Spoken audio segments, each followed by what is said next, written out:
This is a survey class. It is not a deep dive into omni-channel data communications and the like, but some of the major concepts around it and what we're going to do. So first of all, really, what is it? Let's try to understand it. And let's look at how we can apply it to the pain that we experience in the higher education world. We'll talk a little bit about designing, building, and managing an omni-channel campaign as well. So a little bit about my role as a director of the Blink Institute, in addition to being an evangelist for Drupal. And what I like to tell people, it's not so much convincing folks to use Drupal as it is helping folks do Drupal right. To that end, we offer training programs online with private clients, with public clients. We do a lot of the Drupal Global Training Days, but I also have the privilege of working with some really great organizations and delivering custom private training. A word for our sponsors, as the case may be, and Blink Reaction supports this work, and we're very fortunate to have built solutions for some terrific name brands and some terrific schools and projects, and also some very complex sites like the Verizon intranet.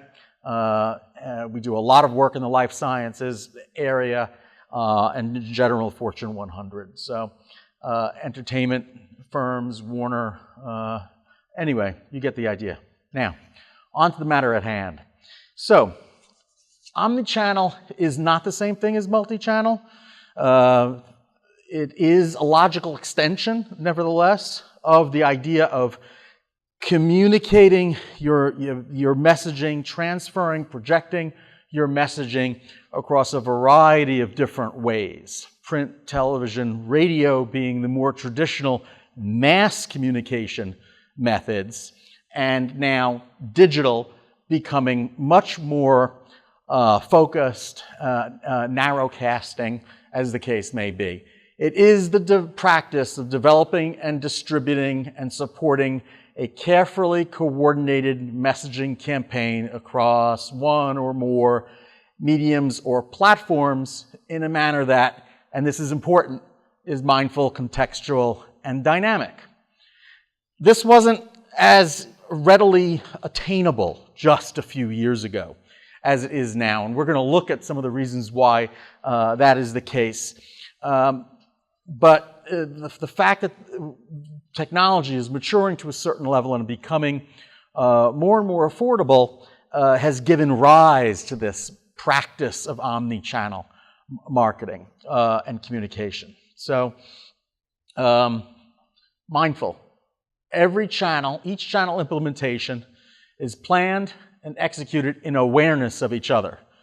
So a radio ad goes out and it's a piece of audio on a tape. It's analog or digital, whatever it is. It's all digital now, of course. College radio back in the 80s, it was on tape. It's contextual, right? It knows where the individual who's receiving the messaging is and what journey they have been through, okay? And is dynamic in a sense that it is real-time or almost real-time, right? So these big data connections that we all hear about and read about are intensely important if you're going to deliver and execute an omni-channel campaign. So these are the three basic tenets and what sets it aside from dual multi-channel marketing. What we're doing, though, is we want to look at this omni-channel phenomenon in a much broader sense than just marketing. We want to talk about it in terms of communication. Because what makes for a community, right? What makes for a really healthy market, okay? Well, communication, right? Whether that market be virtual, digital, or whether or not it be a physical market. I just came back from DrupalCon Amsterdam, and we got to walk along one of the streets there that had one of the oldest and most popular open-air markets. And one of the things that was notable about it is it was really very small, right? But it went for blocks. And each block had, different merchants of different kinds. And then the next block repeated, right? But each block was actually a little section onto itself, and all the merchants were talking and relating to one another, and the people were going from one vendor, one purveyor to the next, and they were also talking amongst themselves. It was intimate. It was a close, authentic experience. And so, if anybody has read the Clue Train Manifesto, ancient times, right? Markets are conversations. Well, now omni-channel, so those conversations are happening in real time, exchanging data among lots of different people. Think about it in that way. So, what does it look like? Well, if we continue with this example of commerce, okay, indicated by the little tie the person is wearing there, okay, we can see all the different channels that this might happen across. Omni-channel takes the dotted line and connects all those different channels.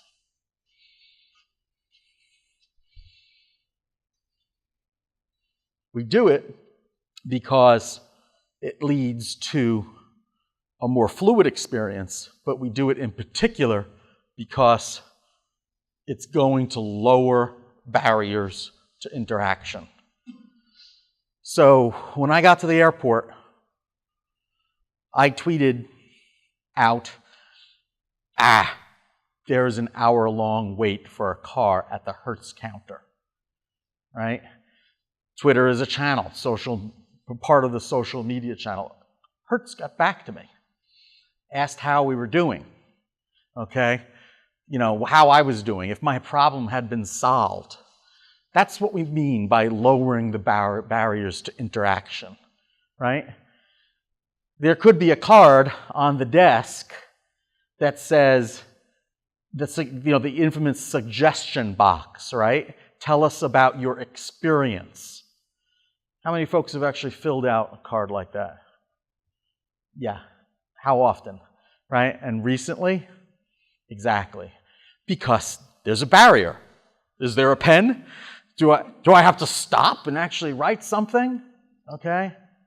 So this is all about using technology to connect these channels in a way that fosters communication, supports authenticity, right? A word about Hertz. It was nice to get the interaction, but they didn't say, here's a voucher, or we're going to call the Atlanta airport Hertz office or desk and see what's up, okay? We'll let you know. That would have been really authentic communication, back and forth. It would have demonstrated, their caring about their customers, right? Would have demonstrated an attempt to bring about the best in customer experience. Well, in higher education, it's all about customer experience, right? We don't want to necessarily think about our students as customers, but effectively, they're receiving the service.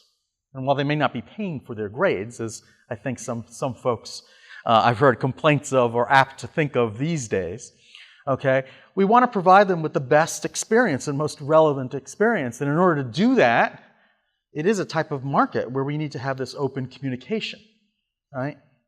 So what we're talking about now is taking these methods and using them in a way to promote communication with our school community, not just students, faculty members, parents, all of the above. Excuse me. So, let's begin our trek here. Okay, how come this is not forwarding? With where it hurts. So, organizations, particularly higher ed organizations, have goals. and they experience pain in trying to meet some of those goals.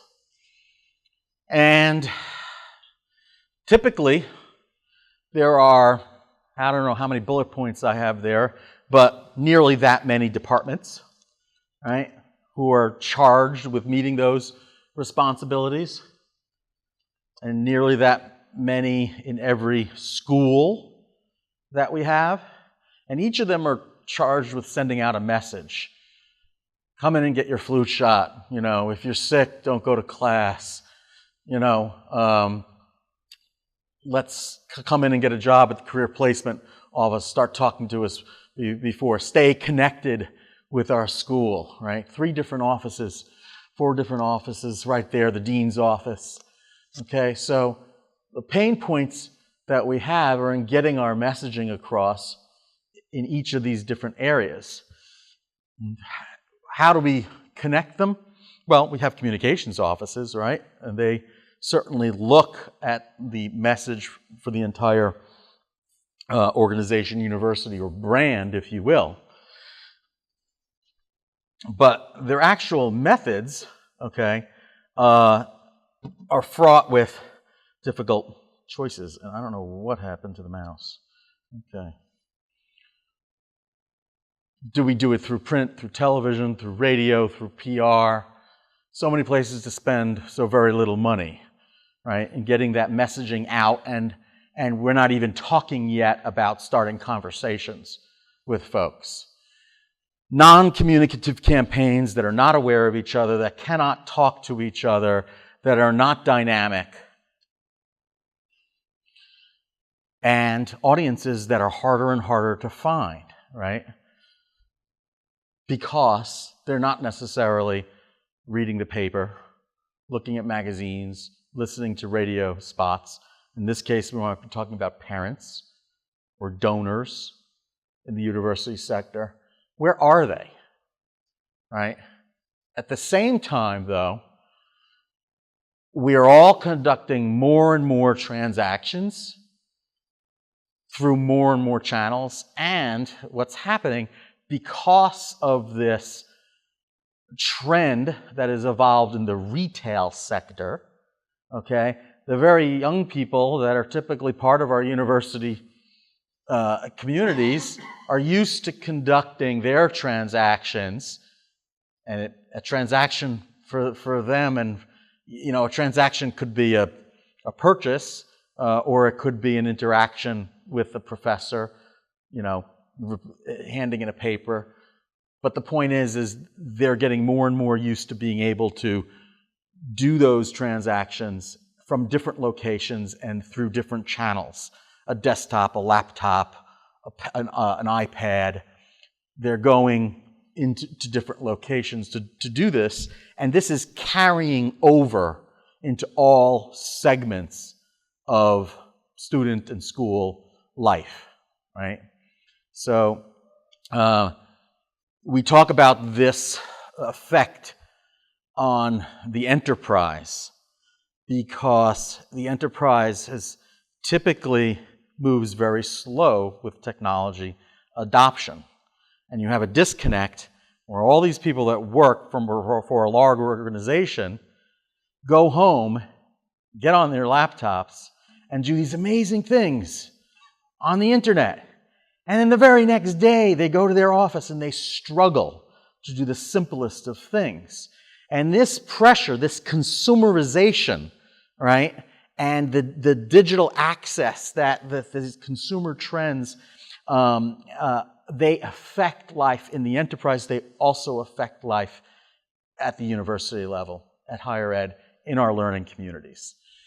So how can we take these trends and these factors and start harnessing them and start working with them to communicate a messaging and foster community at a university?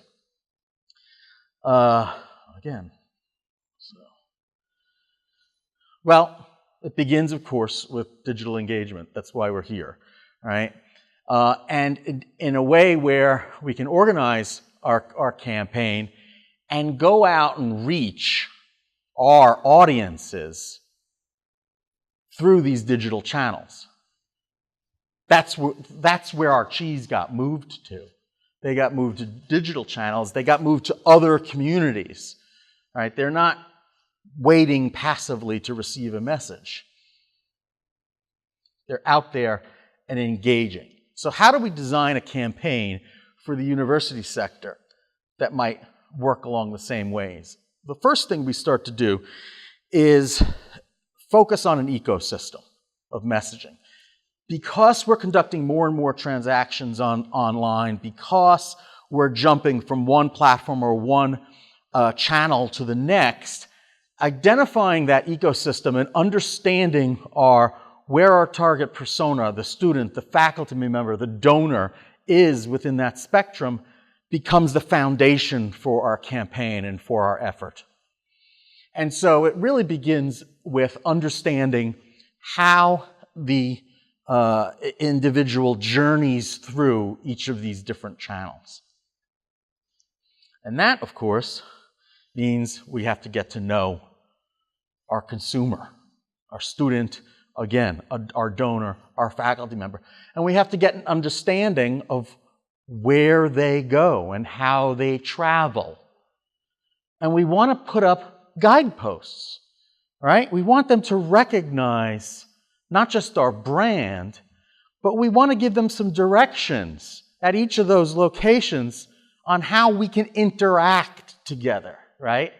Because that's the basis of omnichannel, right? To reduce and lower the impediments to interaction. So the first thing we start to do is build a profile of our persona. And you'll have many of these. And eventually they will inform your user stories that you can generate applications from, be they websites or otherwise. You want to know as much as you can about your audience. You want to make sure that you're going to them. You're not expecting them only to come to you. But the difference between having a page on Facebook and interacting with them is really where the opportunity around omnichannel communications arises. So, certainly don't force anything.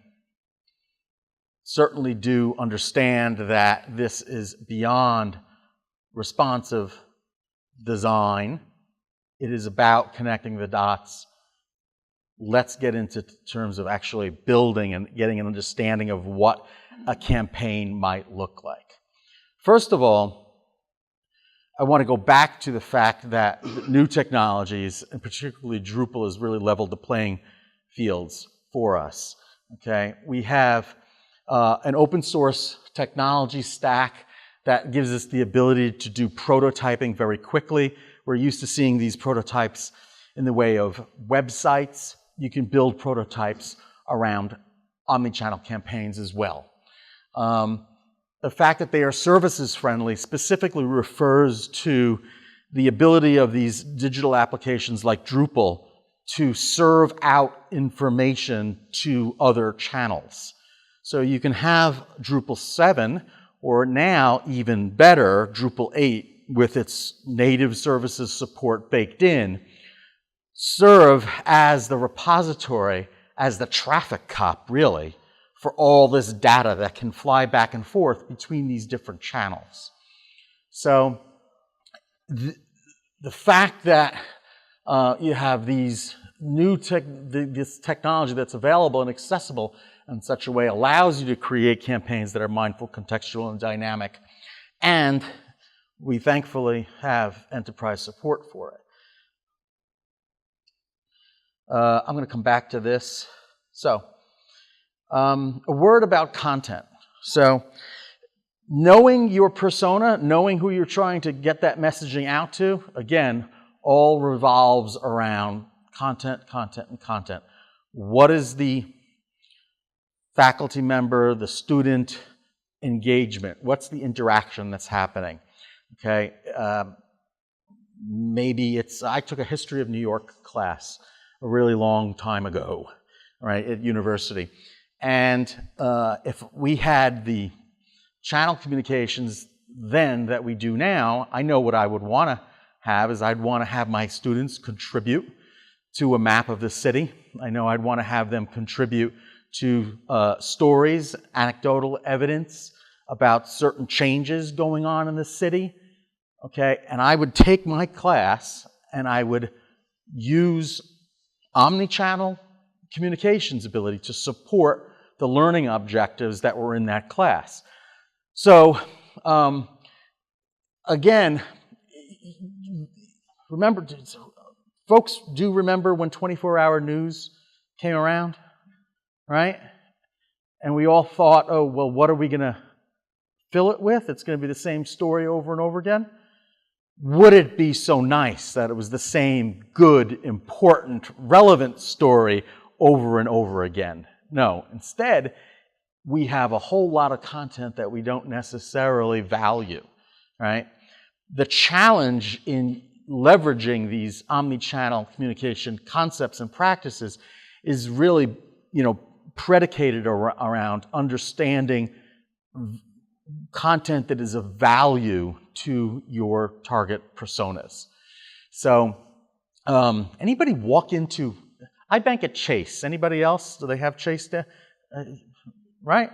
Okay, so I've noticed after having a few experiences that every time I walk into a Chase branch, someone falls over themselves trying to get to me and ask me if they can help me. And I thought it was really interesting. So I began to do a little bit of research. Banks don't give out toasters anymore, right? How can they compete? The rates are so low. Banks nowadays compete over customer satisfaction and customer service. And guess what? That trend towards services in our economy has raised the value of customer satisfaction. Why? Remember my tweet to Hertz last night? That's why. Because so many obstacles have been removed, we can really get the messaging out. So if your students are unhappy with their professor, they're going to let folks know, right? Now, omnichannel can work in a lot of different directions. Like Hertz, you guys can monitor that conversation and respond to it. But again, the basics here, content and satisfaction. So, we also have the issue not just of conceiving and of designing and building omni-channel communications campaigns. We have the burden of managing them.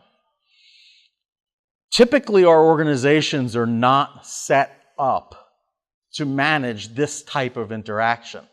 It's a digital, dynamic interaction. Our offices in our major institutions and in our enterprises of all sorts are built to handle paper. They are built to handle mass communications. And it is extremely difficult, and organizations struggle with it, to manage digital interactions. So I put this slide up here because the degree to whether or not you're successful with a omni-channel campaign rests in no small measure on the people that are stakeholders in the process. And so you want to give some forethought to who the decision makers and influencers are in this context, because this is a really different animal, right? So more and more, there's a movement towards a chief digital officer in an organization or a team of folks that manage digital transformations.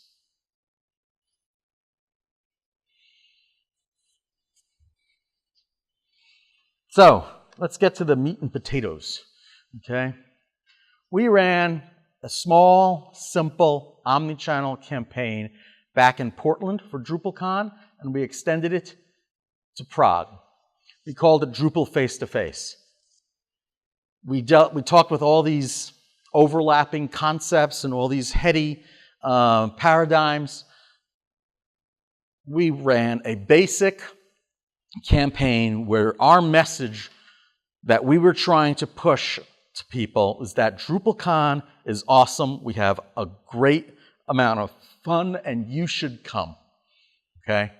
And we identified several different channels. And the first thing we did was get ourselves on Instagram, because Instagram is very popular. And the roadmap for this will include Twitter and other social networking campaigns, video as well as still images, which I'll show you in a moment. But the cornerstone, of course, as you can see, was a responsive website. It wasn't just, that was the cornerstone, it wasn't the only element, right? But this responsive website was able to feed essentially 3 different channels. It was able to feed mobile, tablets and phones while people were walking around, okay? Their laptops when they were maybe at home or somewhere, but also the event display. So, and this is very critical. There's responsive and then there's responsive. So we were able to build an application that supported an iPhone as well as a 60-inch monitor. And not just simply by sizing it, but by actually dynamically rearranging the content on that. And that was critical because the experience was familiar, but not the same, whether or not you were on a laptop, an iPhone, or a 60-inch monitor on a convention center floor. It also involved a very simple and straightforward merchandising effort around a photograph that was taken with the Instagram application. So the way this worked and the flow of it was that we engaged in some public relations with the Drupal Association and others, and we got the messaging across, hey, come into DrupalCon, hashtag Drupal face-to-face. So we got photographs of folks headed to DrupalCon. And we were actually able to convey this journey, this story about getting yourself ready, making your plans, taking yourself on the road, getting to your destination. And of course, Instagram has the ability for folks to send a caption or a message. So while individuals contributed to their Instagram account, we built the site in a headless Drupal fashion to take the images from Instagram and post them on the website in this responsive site that can serve these 3 channels. But then we also, when folks got to the event, it gave ourselves a special hashtag that would allow us at our booth, at the Drupal Association booth, and several other prominent individuals in the community who had cameras and who were prearranged, we added another code to those photographs that were taken. And then when they snapped those pictures, the pictures of their subjects went to the top of the website, and they were featured and highlighted, so that when folks looked at the 60-inch display, it would show the more prominent members of the community, okay? Or in the other case, when they came to one of the booths and got their picture taken with Drupal paraphernalia, their picture went to the top and was featured immediately. And what did they do? Oh, go see my picture. I'm on, I'm here at DrupalCon. And so it created a type of buzz and enthusiasm. Let's take a look at it for a second.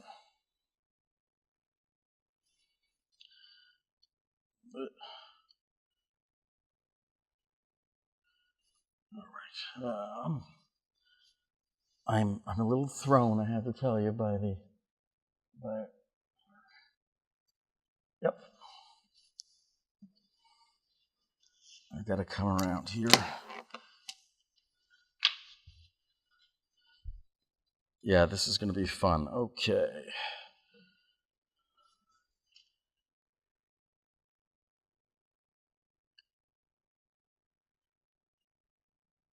I am handicapped by this view here. Excuse me. Let's bring this down a bit. Technical abilities. Let me just mirror this.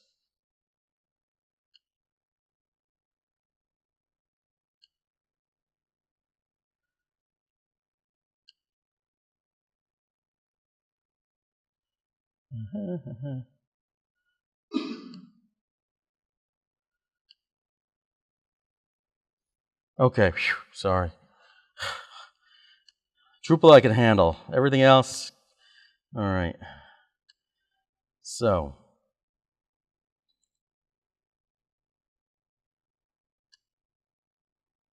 let's get this size down a little bit here. If anyone has an iPhone, feel free, because I think you will be able to see this on your iPhone. So this view here is basically the front page. This view is actually not the front page. It's the archive view.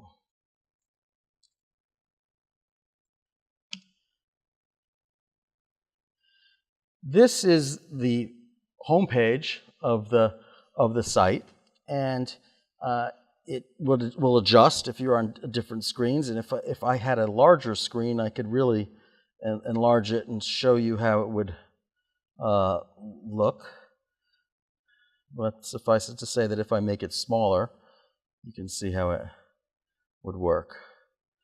But the fun part about this is that it updates on a almost real-time basis. This was actually moderated. The Drupal Association had a problem, I believe, in Australia, where certain folks, black hatters, took over the hashtag and posted inappropriate pictures to their Twitter account using that. This is actually a moderated feed. Okay, I'll give you an example of how you can use channels in this way to manage risk. So we actually had moderators that would have to pass this content through. It was a quick click. There was an administrative screen on the back end, and we had some developers standing by, and whenever anybody snapped a photograph, they green lighted it or red lighted it. We actually had no problems. 99% of the stuff was kosher, but we managed this so that the content didn't go through that was inappropriate. So because this is not showing well, I don't want to spend too much time here, but we actually had an archival. Part of the purpose of this was to create an archive of, what did these events look like. So we've got a separate page there that as you scroll up, it populates, and you get a real history of what the organization was like, what the event was like in a chronological fashion. So think about this type of an event, a conference or an event or a meeting. And now let's move forward. Here, if I can get my basic next going.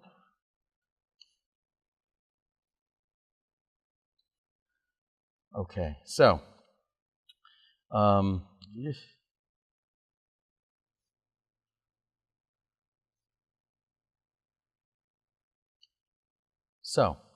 your campaign here. We've gone through the concepts and the structure of omnichannel communications. We've got an example. Let's talk about this in the higher ed setting. How could we use this same campaign in a way that would add value and strengthen the community for any target persona of your choosing? So, help me out. All right? Our university is awesome. You should come, right? Instead of DrupalCon. It's a similar concept, okay? We could use it for a freshman orientation to document young people coming from all over the country or all over the world to their event, to your event, what that would look like, maybe the first selfies with their freshman roommates, What are some of the other things, freshman orientation, that you could do on different channels? Well, I remember getting we called it the freshman Facebook, right? It's long before Facebook. And it was a printed book. Like, you could imagine taking these images, right, and producing a book of that type, maybe a print-on-demand book. And then if you executed some planning, okay, a few years down the road, maybe you could offer that as an alumni benefit, or come back to campus and see these people, right? So this is a way of taking that, very temporal medium, the web, right, and using it in combination with more traditional means. An alumni class day, recognize me now. What do we look like now? What do we look like then, right? Still playing a particular class sport. Imagine this on homecoming day, all right? Or just imagine this in the context of everyday classes, right? And research, in a class. I think that there are just so many different channels that you can add, and mediums and vehicles that you can add to it. And this is pretty new for the higher ed sector.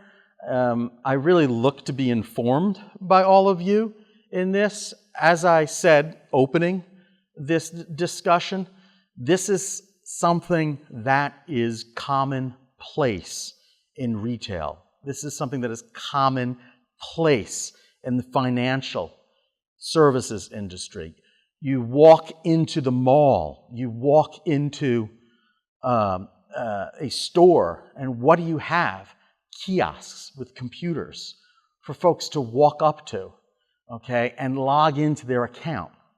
Okay, this is becoming commonplace. Who remembers the Sears and Roebuck catalog, right? And do you remember going to the store that had rows and rows of catalogs, and you would point out what you need, fill out the form, and people would bring it to you? But it was in the meantime a showroom of some of those events. I mean, there are some very interesting things going on in these markets today. What is the implication? What's the bearing on our higher ed communities? I think they're going to be significant.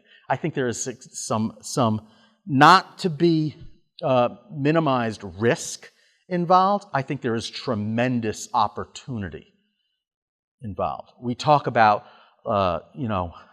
LMSs, right, and CLMSs, and our massive online classrooms.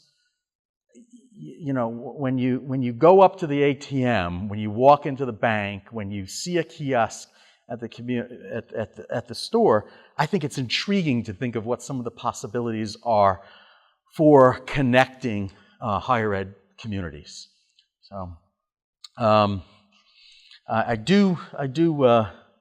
would love to have the opportunity to continue these conversations and really get some feedback, and to generate a body of material and a line of inquiry among folks that are working in Drupal and working in the higher ed sector. We spend a lot of our time talking about just how to improve current communications with the technology. I think we have to look a little bit beyond and try to solve some problems which we know, and challenges and opportunities which we know will be upon us very shortly. So thank you for your indulgence, for staying so late. I hope that this was thought-provoking.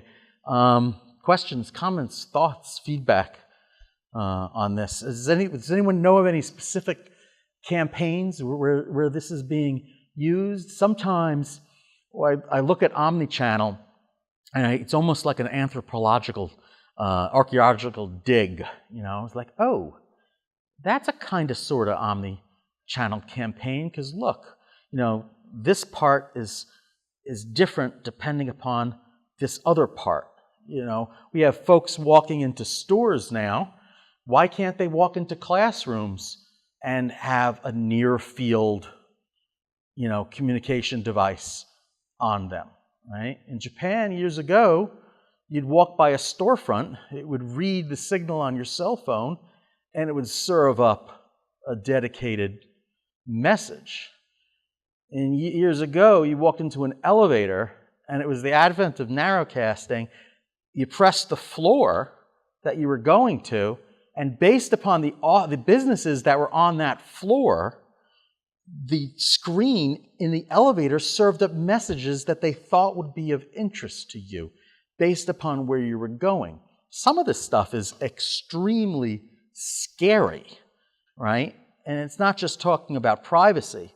I don't know if folks have read The Circle by, I think it's Eggers.